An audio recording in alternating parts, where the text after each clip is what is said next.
Considere o seguinte problema. Temos uma função f e um intervalo AB que chamaremos eventualmente de intervalo de integração.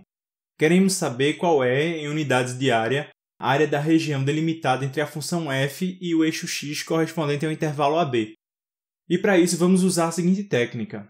Vamos calcular a área de dois retângulos que aproximam a região pedida e depois somamos. Vamos começar com esses dois, tá?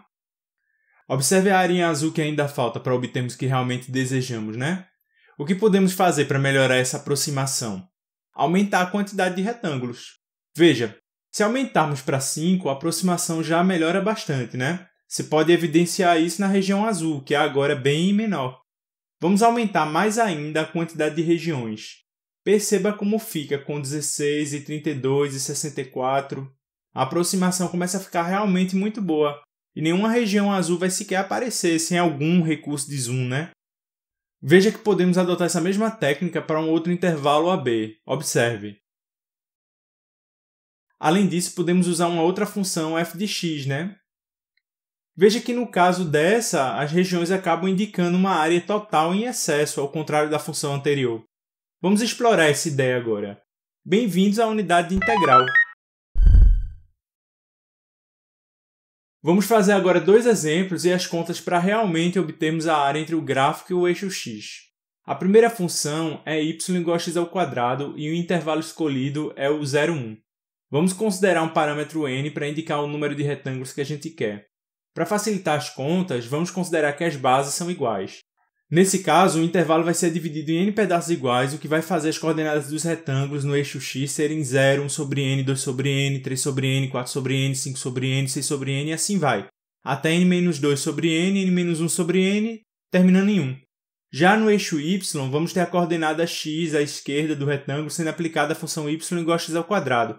Assim, vamos ficar para o canto superior esquerdo dos retângulos com coordenadas do tipo 1 sobre n e 1 sobre n ao quadrado, 2 sobre n e 2 sobre n ao quadrado. Por aí vai, até n-1 sobre n, n-1 sobre n ao quadrado.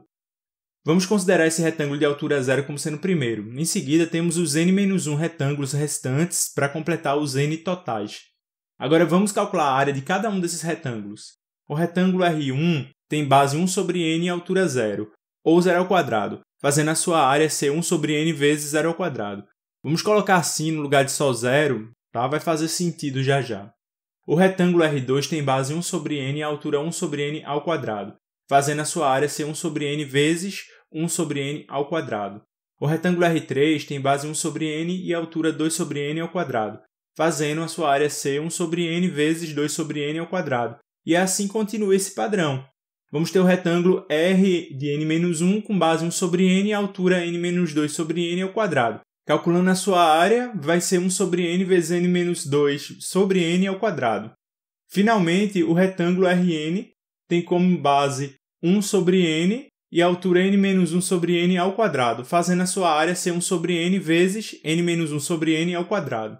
Somando todas essas áreas e percebendo que o fator 1 sobre n é comum a todas elas, ficamos com 1 sobre n vezes 1 sobre n ao quadrado, já que 1 sobre n ao quadrado é fator comum também, vezes essa soma 0 ao quadrado mais 1 ao quadrado mais 2 ao quadrado e assim vai, até n-2 ao quadrado mais n-1 ao quadrado. Trazendo de matemática discreta que o somatório para i igual a 1 até n de i ao quadrado é n vezes n mais 1 vezes 2n mais 1 dividido por 6, e substituindo na fórmula do somatório o n por n-1, jogando na expressão da soma das áreas que encontramos, ficamos com 1 sobre n ao cubo vezes n-1 vezes n vezes 2n-1 sobre 6. Ou seja, a região em rosa para um parâmetro n, correspondendo a n retângulos, é igual a essa expressão que obtivemos. Se a gente calcular o limite para n tendendo ao infinito dessa área, vamos ficar com o limite para n tendendo ao infinito de 1/6 vezes n-1 sobre n, vezes n sobre n, vezes 2n-1 sobre n. Isso dá 1 sobre 6 vezes 1 vezes 1 vezes 2, que dá 1/3. É essa a área sob o gráfico da função y igual a x² para o intervalo 0, 1.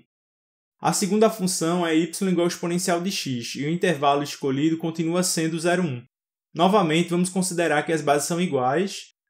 Nesse caso, o intervalo vai ser dividido em n pedaços iguais, o que vai fazer as coordenadas dos retângulos no eixo x serem 0, 1 sobre n, 2 sobre n, 3 sobre n, da mesma forma, e assim vai, até n-2 sobre n, n-1 sobre n, terminando em 1. Já no eixo y, vamos ter a coordenada x à esquerda do retângulo, sendo aplicada a função y igual ao exponencial de x.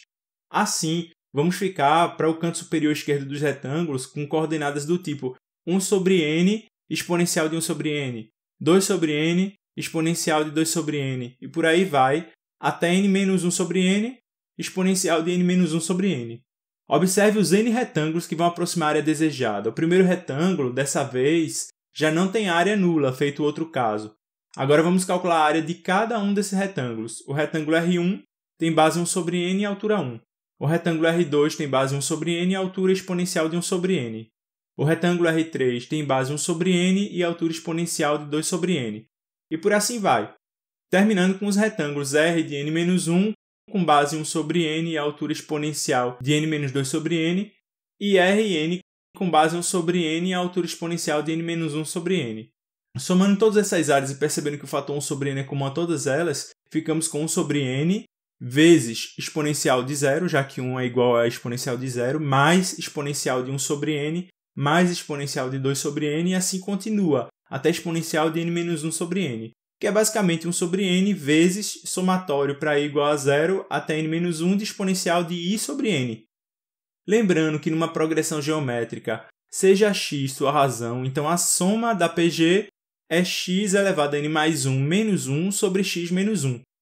Fazendo a razão ser exponencial de 1 sobre n, ficamos com 1 sobre n vezes exponencial de n sobre n menos 1, tudo isso sobre exponencial de 1 sobre n menos 1, que é 1 sobre n vezes a constante de Euler menos 1 sobre exponencial de 1 sobre n menos 1.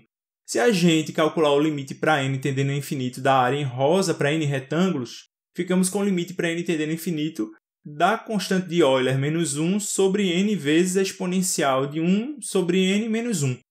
Supondo que haja limite para esse denominador, temos constante de Euler menos 1 sobre limite para n tendendo ao infinito de n vezes a exponencial de 1 sobre n menos 1.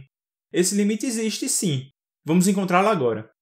Fazendo h igual a 1 sobre n, o limite fica assim. Limite à direita para h tendendo a 0 de exponencial de h menos 1 dividido por h.